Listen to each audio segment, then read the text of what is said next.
Hey guys, good afternoon. আজকের লাঞ্চটা আমি বানাবো, ভাবলাম তোমাদের সাথে একটু শেয়ার করি। এখানে কিন্তু আমি একদম হালকা পাতলা করে ইলিশ মাছের ঝোল করব।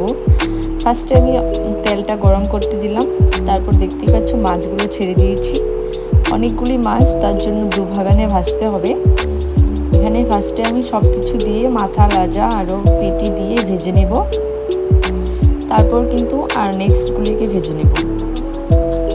আমি কিন্তু প্রথমতেই ফার্স্ট টাইম রান্না করছি ইলিশ মাছ, তো পুরোটাই আমার শাশুড়ি মা গাইড করে দিবে কিভাবে কি। আর বললামই তো, ঘরে খাওয়ার জন্য বানাবো, ঘরের মানুষের খাওয়ার জন্য, তার জন্য খুব হালকা পাতলা করে ঝোলটা করব।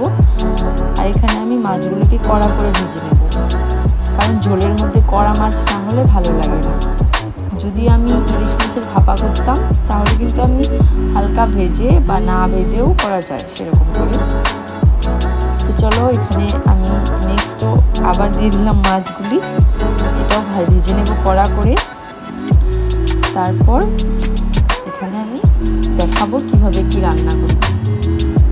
একদমই সিম্পলভাবে রান্না করব, সেরকম কিছু না, তবুও শেয়ার করে দিলাম একটু, তোমরা দেখতে থাকো। দেখতেই পাচ্ছ আমি মাছটা উল্টাতেও পাচ্ছি না। বললামই তো, আমি প্রথমেতেই ইলিশ মাছ ফার্স্ট টাইম রান্না করছি। তো ইলিশ মাছ তো খুবই নরম মাছ হয়, ধরলেই ভেঙে যায়, তার জন্য মানে ভেঙে গেলে আর কি ভালো লাগবে না দেখতে, তার জন্য একটু ভয় ভয় লাগছিল কীভাবে উল্টাবো।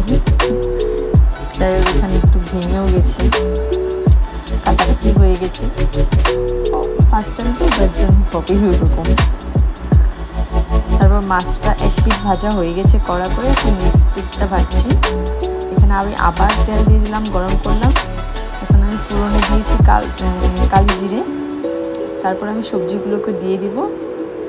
সবজির মধ্যে ছিল আলু, ডাঁটা আর বেগুন। হালকা পাতলা ঝোল, তার জন্য আলু, ডাঁটা, বেগুনেরই ঝোল হবে। সবজি দিয়ে আমি এখন নাড়াচাড়া করব। নাড়াচাড়া করার পর নুন, হলুদ আর কাশ্মীরি মির্চের গুঁড়ো দিয়ে আমি কিন্তু কষিয়ে নিব। এখানে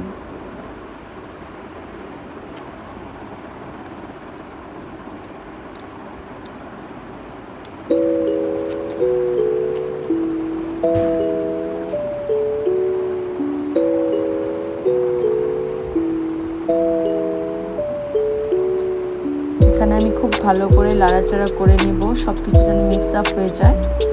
মিক্স আপ হলে আলু আরও সব কিছু একসাথে সিদ্ধ হয়ে যাবে খুব ভালো মতন। এখানে আমি একটু টক ঝাল মিষ্টিটা ব্যালেন্স হওয়ার জন্য একটু চিনি দিয়ে দিলাম। চিনিটা কিন্তু মাস্ট বি, দিতেই হয় সব কিছুতে একটু একটু, কারণ এটা সব কিছুকে ব্যালেন্স করে। তারপর হলুদটা দিয়ে দিলাম। এখন আমি একটু নাড়াচাড়া করে ঢেকে দেব, 5 মিনিটের জন্য ঢেকে দেব, জানি সব কিছু ভালো মতন সিদ্ধ হয়ে যায়। এখানে দেখাই যাচ্ছে সব কিছু কিন্তু সিদ্ধ হয়ে এসেছে, আর মশলাটাও খুব ভালো মতন কষে গেছে।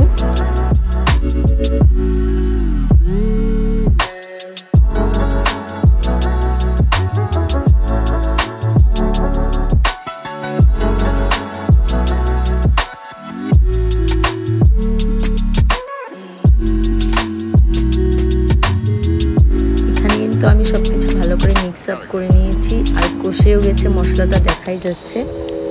তারপর অল্প আমি আলুটাকে ম্যাশ করে দিয়ে দিব, ঝোলটা জানি একটু ভারী ভারী লাগে, সেই জন্যই দেওয়া হবে। এটাকেও মিক্স করে নেব। তারপর কিন্তু আমাদের রান্না অলমোস্ট কমপ্লিটই।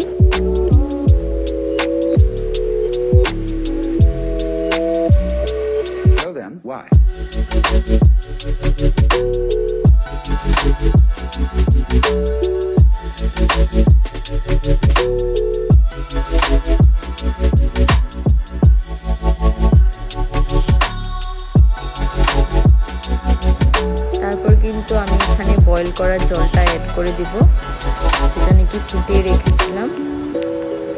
সেই জলটা দিয়ে সব কিছু মশলা দিয়ে ভালো করে মিক্স করে 5 মিনিটের মতন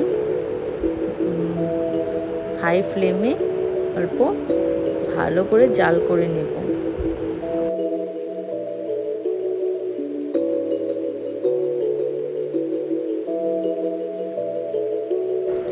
এখানটা আমি একটা লঙ্কা অ্যাড করব।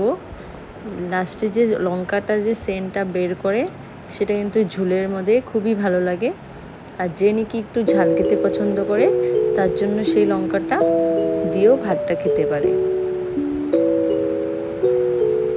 এখানে কিন্তু ঝোলটা ফুটে গেছে খুবই ভালো মতন। এখন আমি এক এক করে মাছ সব এখানে ছেড়ে দেব। ছেড়ে দিয়ে খুব ভালো মতন ঝোলটাকে মাছের ভেতরে ঢুকতে দেব অল্প টাইমের জন্য, 2 মিনিটের জন্য লো ফ্লেমে। তারপর কিন্তু আমাদের রান্না শেষ।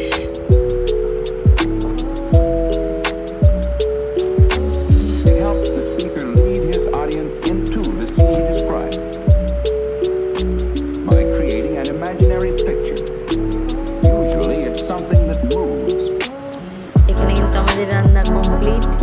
এখন দেখতেই পাচ্ছ বেড়ে নিয়েছি,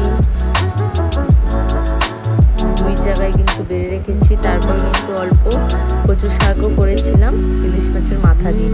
এখানে আজকের লাঞ্চের মেনুতে কিন্তু আরও কিছু ছিল, কিন্তু সেই সব নিয়ে আমি এইটুকু দিয়ে খেয়েছি, তার জন্য এইটুকুই দেখাচ্ছি।